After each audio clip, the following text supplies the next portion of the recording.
다윗에게는 다윗을 이렇게 대적하고 또 압박하는 그러한 대적자들이 있었죠. 물론 충성스러운 신하였음에도 시기와 질투 때문에 사울 왕에게 압박을 당했던 경우가 있고, 또 자기 자신의 죄 때문에 하나님께서 그 죄를 깨닫게 하시고 또한 그에 대한 보응이라고 할까요? 그 오는 고난도 있었습니다. 근데 어떤 경우였든지 다윗은 고난을 당할 때마다 언제나 하나님을 찾았고 바라보았다는 것, 죄를 깨달았을 땐 즉시 회개, 철저한 회개를 했다는 것, 이게 다윗의 우리가 본받아야 할 신앙이라고 말할 수 있습니다. 오늘 말씀에도 보면 주를 바라봅니다, 의지합니다, 또 하나님을 경외합니다, 이런 표현들을 많이 하는데, 다윗은 그런 하나님을 중심으로 한 신앙생활을 했기 때문에, 믿음이 있었기 때문에 비록 죄를 범하였을지라도 하나님께 사함을 받으면서 계속 쓰임을 받았던 것이고, 많은 압박을 받는 가운데서도 항상 하나님이 그를 지켜주셨고 대적을 물리쳐 주시고, 사울왕 같은 경우는 하나님이 그를 죽이시면서까지 보호해 주신 거잖아요. 압살롬 마찬가지고요. 이처럼 항상 하나님을 바라보는 신앙이었다는 거예요. 그래서 오늘도 1절도 보면 나의 영혼이 주를 우러러 보나이다 라고 말합니다. 이 우러러 보았다는 것은 오직 여호와만 바라보았다는 의미이기도 하고요, 전적으로 하나님을 신뢰했다는 의미가 되기도 합니다. 그렇게 말하면서 2절도 나의 하나님이여 내가 주께 의지하였사오니 라고 또 마찬가지 주를 의지하였음을 또 고백을 합니다. 뒤에 3절은 또 주를 바라보았다라는 표현도 하고요. 이게 다윗의 신앙이라고 그랬잖아요. 왜 그렇게 주를 바라보고 의지하고 하는가? 그건 바로 그의 2절의 고백처럼 나의 하나님이여 라고 말했다는 것이에요. 우리가 다윗의 시편을 묵상할 때 늘 나오는 표현이기만 하지만 나의 하나님, 여러분들도 늘 말씀드렸잖아요. 내 하나님이 어떠한 분이신가, 하나님은 어떤 분이신지를 우리는 알고 믿어야 하고, 대신 그 믿음이 하나님이 어떤 분인가도 알아야 하고 믿어야 하지만 그분이 나의 하나님임을 믿는 것이 중요하다라고 했잖아요. 다윗의 하나님으로, 성경 속에 있는 하나님으로 끝나버리면 의미가 없잖아요. 오늘을 살고 있는 나의 하나님이 되셔야 하는 건 아니겠습니까? 그러니까 나의 형편과 사정 알고 계시는, 지금 내 삶의 현장에 함께 계시는 그런 하나님, 그 하나님을 찾고 바라보니 하나님께서는 2절에 보니 나를 부끄럽지 않게 하시고 라고 말합니다. 내가 부끄러움을 당하는 게 뭐겠습니까? 압박당하는 자긴 패하는 거고, 또 죄로 말미암아 또 응징받는 것 아니겠어요? 그런데 부끄럽지 않게 해주신다라고 하는 것은 하나님께서 대적자들에게는 보호해 주시고 또 죄에 대해서는 사해 주시는 이런 은혜 안에 살게 되어짐을 말씀하고 있는 것이죠. 또 뿐만 아니라 나의 원수들이 나를 이겨 개가를 부르지 못하게 하소서. 그러니까 이건 뭐예요? 원수에게 내가 패배를 당하는 게 원수들이 개가를 부르는 거잖아요. 그러니까 원수들이 승리했을 때 개가를 부르는 거단 말이에요. 근데 그렇게 하지 못하게 해달라는 건 뭡니까? 원수들이 패한 거예요. 내가 이긴 거예요. 하나님이 지켜주신 걸 말하는 거지 않습니까? 시편 23편에서 우리가 앞에 묵상한 것처럼 주 원수의 목전에서 내게 상을 차려주시며 그러잖아요. 이게 이긴 거예요. 원수가 패한 거예요. 내가 이긴 거예요. 이게 하나님의 돌보심이란 말이죠.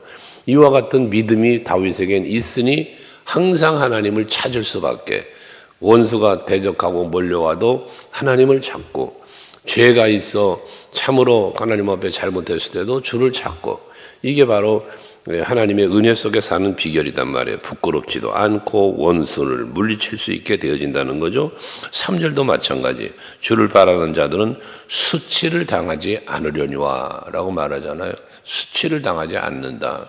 이게 마찬가지 앞에 부끄러움을 당치 않는다는 것과 같은 의미가 아니겠습니까? 그래서 언제나 주를 찾고 주를 바라고 주를 의지하는 사람은 하나님께서 늘 지켜주시니까 부끄럼도 당하지 않고 패하지도 않고 보호받게 되어짐을 말씀하는 것이죠.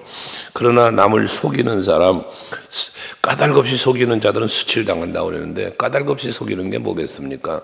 하나님을 의식하지 못하니까, 하나님이 무섭지 않으니까 늘 거짓말하고 가식적이고 속이고 이런 삶을 사는 사람 아니에요. 그 결과는 수치를 당하게 된다는 거예요. 여러분 말씀드리죠. 진실도 거짓도 드러난다고. 때가 되면 드러나요. 진실한 것도 드러나고 거짓된 것도 드러난단 말입니다. 그런데 진실이 드러날 때는 여러분 사랑받고 존중이 여김을 받잖아요. 여러분이 높여지는 거예요. 높임을 받게 되져요. 그러나 거짓이 드러날 때 어떻게 됩니까? 수치스러워지는 거죠. 내가 거짓말한 게 드러나보세요. 그 부끄러운 거잖아요. 그걸 얘기하는 거예요. 그러면서 4절에 보면 여호와여 주의 도를 내게 보이시고 주의 길을 내게 가르치소서. 주의 도와 주의 길을 내게 가르쳐달라. 뭐겠습니까?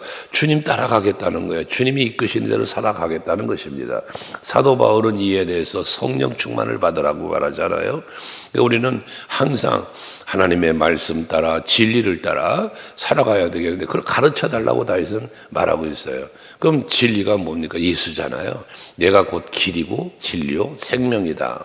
나로 말미암으니까는 아버지께로 올 자가 없다. 우리가 오늘날 예수를 믿고 예수로 말미암아 사는 우리들이 되어질 때 그게 바로 내가 가야 할 길이고 따라가야 할 길이고 또 내가 누려야 할 은혜며 복이기도 한 거지 않습니까?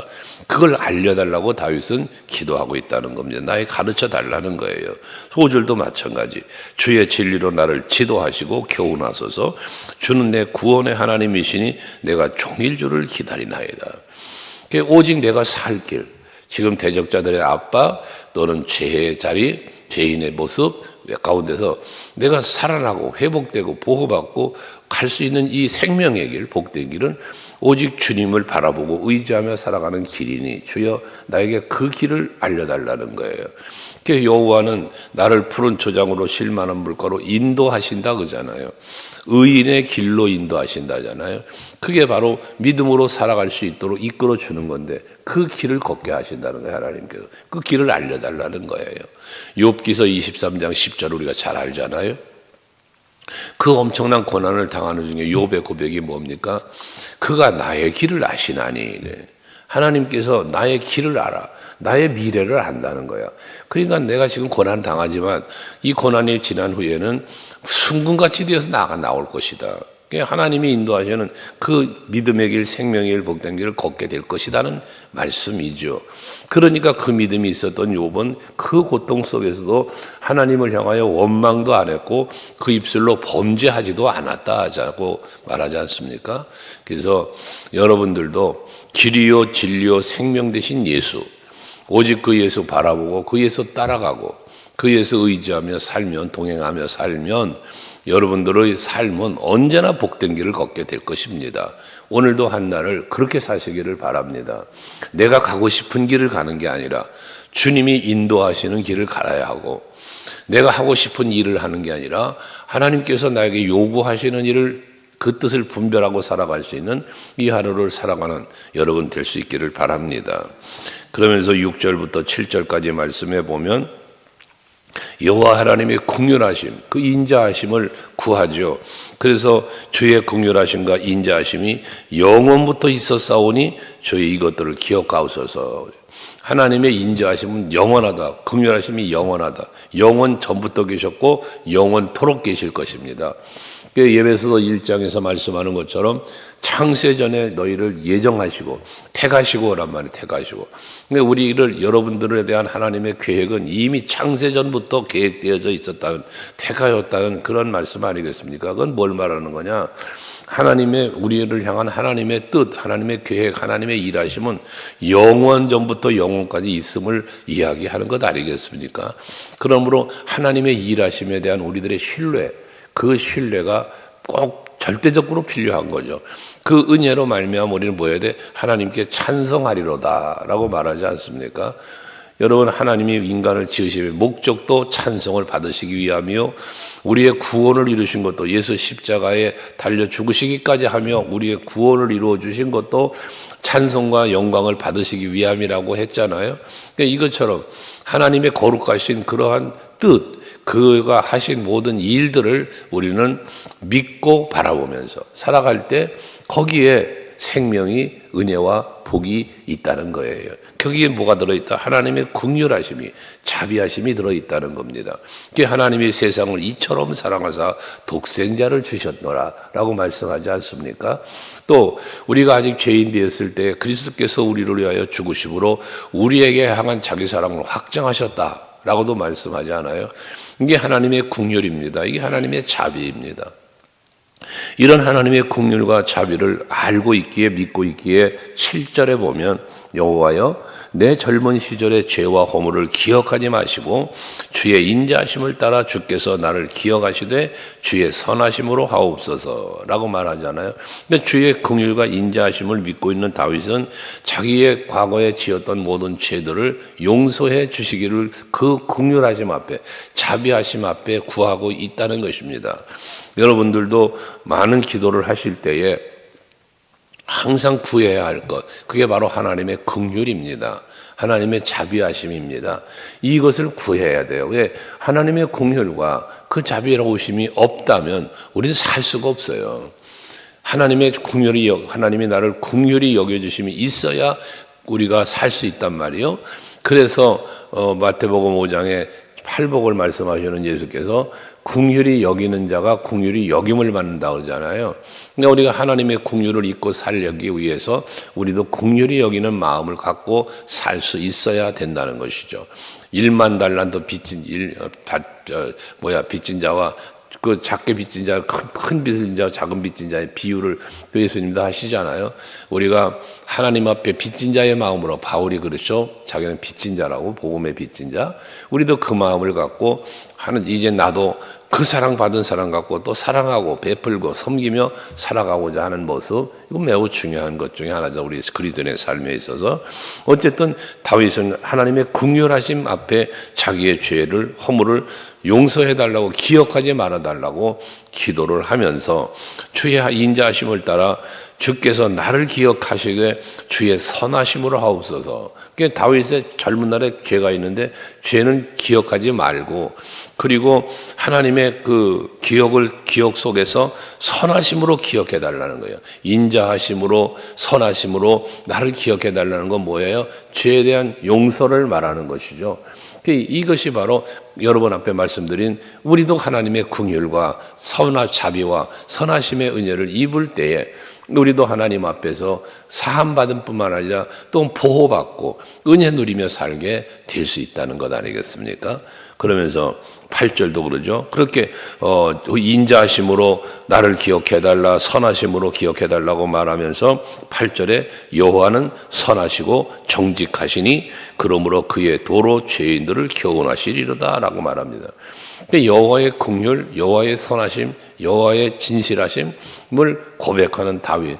이건 뭐예요? 하나님은 변함없으신 분, 영원토록 변함이 없는 분, 그분의 사랑도 영원하고 그분의 능력도 영원하고 모든 게 영원하신 분이다 그 말이에요. 그런 그 영원하신 하나님 앞에 내가 태감을 입었고 사랑을 입었고 보호를 받고 있다. 그것도 영원하다는 것입니다. 어제도 그랬듯이 오늘도 그럴 것이요 내일도 그럴 것입니다. 변함없으신 하나님의 은혜와 사랑, 그의 정의로우심, 이것이 하나님이 그러신 것처럼 우리도 하나님 앞에서 그러한 모습, 그러한 마음, 그러한 신앙으로 살기 위해 힘쓰는 우리들이 돼야 된다는 것이에요. 여러분, 날마다 새벽마다 이렇게 나오셔서 예배하시고 하나님 앞에 기도하시는 것, 이게 변함없는 믿음으로, 신앙으로 하나님을 찾고 하나님을 바라보는 거 아니겠습니까? 그에 합당한 하나님의 은혜가 날마다 여러분에게 임하지 않습니까? 그걸 우리는 누리고 사는 거예요. 그래서 여러분들 말씀드렸지, 내가 기도하는 것도 중요하지만 내가 기도한 것에 하나님 어떻게 응답하시는지를 또 찾는 것도 중요해요. 아침에 내가 이렇게 기도했더니 새벽마다 내가 이런 기도를 하는데 하나님이 이렇게 응답을 해주고 계시는구나. 응답을 발견하고 그것에 감사하면서 그 응답의 은혜를 누리고 사는 것, 이것도 매우 중요한 신앙 중에 하나라는 것입니다. 그래서 여러분들이 항상 하나님이 하시는 일, 말씀 세 가지 하나님을 믿는다 그랬잖아. 살아계신 하나님, 나와 함께 계신 하나님, 날 위하여 일하시는 하나님. 이 세 가지를 항상 믿어야 되고, 이걸 여러분이 늘 경험을 하셔야 돼요. 경험을. 믿고 경험하는 그 경험이 여러분의 신앙을 더 성숙시키고 큰 믿음의 사람을 만들어주는 거거든요. 그래서 우리가 살아가는 삶 속에서 항상 이 되어지는 일을 보면 역시 하나님 살아계시네. 우리의 입 고백이, 야, 역시 하나님 살아계시네. 또, 와, 하나님 정말 나와 함께 해주시는구나. 나를 위해서 이렇게 일하고 계시는구나를 여러분들이 발견하고 고백하고 감사하고 간증하자 그랬잖아요. 하나님의 일하심을 우리가 경험하고 간증하고 성령의 역사하심을 경험하고 간증하고, 이게 여러분의 신앙의 생활이고 그게 신앙의 성숙이 된다고 말이에요. 그래서 언제나 오늘도 한 날 살면서 하나님의 인자하심이, 하나님의 긍휼하심이, 그 정직하고 진실하심이 여러분들에게 임하셔서 그것을 발견하고 경험하고 감사, 하나님 찬송, 영광 돌리는 여러분 될 수 있기를 바랍니다. 그리고 9절과 10절의 말씀에 보면 온유한 자에 대하여 말합니다. 온유한 자를 정의로 지도하시며 온유한 자에게 그의 도를 가르치시리로다라고 말합니다. 온유한 자에게 길을 안내하시고 그 길을 또한 도를 가르쳐 주신다는 거예요. 그러면 이게 뭐예요? 온유한 자는 하나님의 말씀을, 하나님의 뜻을 분별할 수 있게 해주시면서 그 길을 지도하는 건 뭡니까? 그 길을 걸어가게 하신다는 거잖아요. 그런 그 길을 걸어간다는 건 뭡니까? 순종하는 걸 말하는 거예요. 우리가 항상 예수님의 마음의 대표적인 마음이 뭐요? 온유함과 겸손함이죠. 그러니까 예수님도 마태복음 11장에서 나는 온유하고 겸손하니 내게로 와서 배워라 그러잖아요. 이 예수님의 마음, 온유함과 겸손한 마음을 우리가 담고 그 길을 따라가는 우리들이 되어야 된다는 것이죠. 그래서 그 온유한 자, 성품의 마음이 온유한 자는 뭐 한다? 순종한다.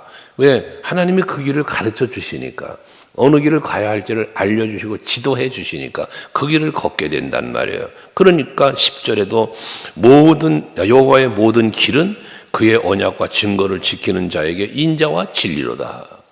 하나님의 말씀대로 하나님의 인도하심을 따라 살아가는 그러한 삶을 사는 사람, 하나님의 인도를 받는 사람, 하나님의 인도를 따라가는 사람은 보호도 받게 되고 그 길을 걸어감에 대한 합당한 은혜와 복도 받게 되는 것이죠.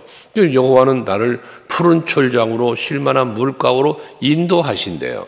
그럼 인도함을 따라간 우리는 뭐해? 푸른 초장에서 푸른 풀을 뜯어먹고 살 수 있고, 쉴만한 물가로 인도함을 받은 사람은 쉴만한 물가에서 물을 마시며 살 수 있는 거잖아요. 하나님의 보호하심과 인도하심을 따라가는 사람은 그 은혜를 누리며 사는 거예요. 주께서 이끄시는 길, 그것이 사망의 음침한 골짜기라 할지라도 이끄시는 대로 가면 거기에는 평안이 있고 거기에는 안식이 있단 말이에요. 쉼이 있단 말이죠.